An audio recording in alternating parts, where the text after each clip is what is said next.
అక్షయ Shri foundation helping hands ఆధ్వర్యంలో thalassemia చిన్నారుల కోసం కర్నూలు నగరం అబ్దుల్లా ఖాన్ ఎస్టేట్లోని స్కంద కాంప్లెక్స్ నందు రక్తదాన శిబిరాన్ని ఏర్పాటు చేశారు. కార్యక్రమానికి కర్నూలుకు చెందిన ప్రముఖ గ్యాస్ట్రో ఎంట్రాలజీ వైద్యులు శంకర్ శర్మ ముఖ్య అతిథిగా హాజరై ప్రారంభించారు. ఈ సందర్భంగా డాక్టర్ శంకర్ శర్మ మాట్లాడుతూ తలసేమియాతో బాధపడుతున్న చిన్నారుల కోసం ఇలాంటి కార్యక్రమాలు చేస్తున్న నిర్వాహకులను అభినందించారు.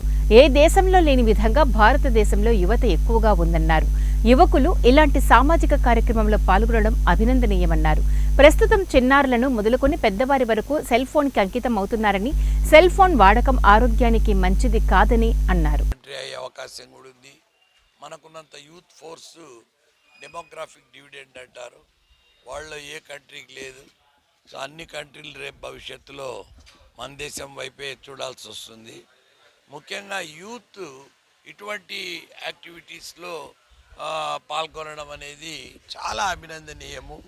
ఎందుకంటే ప్రతి ఒక్క పిల్లలు, చిన్నపిల్లలు మొదలుకొని పెద్దవాళ్ళ వరకు స్మార్ట్ ఫోన్, సెల్ ఫోన్కు బానిసయ్యి వాళ్ళ ఆరోగ్యాలు చెడగొట్టుకుంటున్నారు. ఆ స్మార్ట్ ఫోన్ అనేది ఒక ఆటం బాంబు, హైడ్రోజన్ బాంబు, వాటికన్నా ప్రమాదకరమైంది. ఎంతవరకు వాడాలనో అంతవరకు వాడాలి. బంగారు కత్తి ఉందని మెడగోసుకోకూడదు. ఆ సెల్ ఫోన్ వినియోగం కూడా తగ్గించుకోవాలి, ఆ స్క్రీన్ టైం తగ్గించుకోవాలి. ఎందుకంటే చాలా ప్రాబ్లమ్స్ ఇప్పుడు సెల్ ఫోన్ వల్ల వస్తున్నాయి.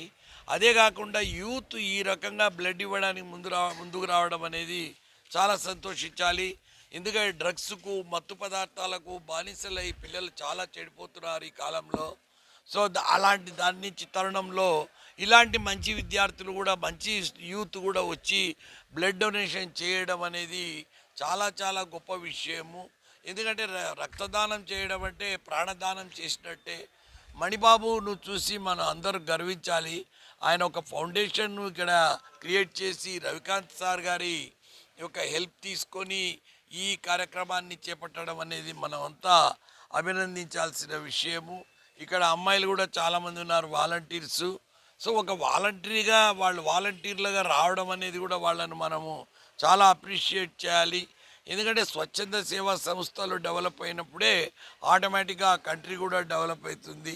ఎందుకంటే అన్ని బాధ్యతలు గవర్నమెంట్ మీదనే నెత్తినేసుకుంటే అది వీలు కాదు. ఈ రకమైన ఎన్జిఓలు ఇంకా డెవలప్ కావాలి. మన కంట్రీ వాళ్ళు కూడా తోటి మానవులకు హెల్ప్ చేయడానికి ముందుకు రావాలి. ఇటువంటి కార్యక్రమాలు మరిన్ని రావాలని నా వంతు సహకారం ఎట్టి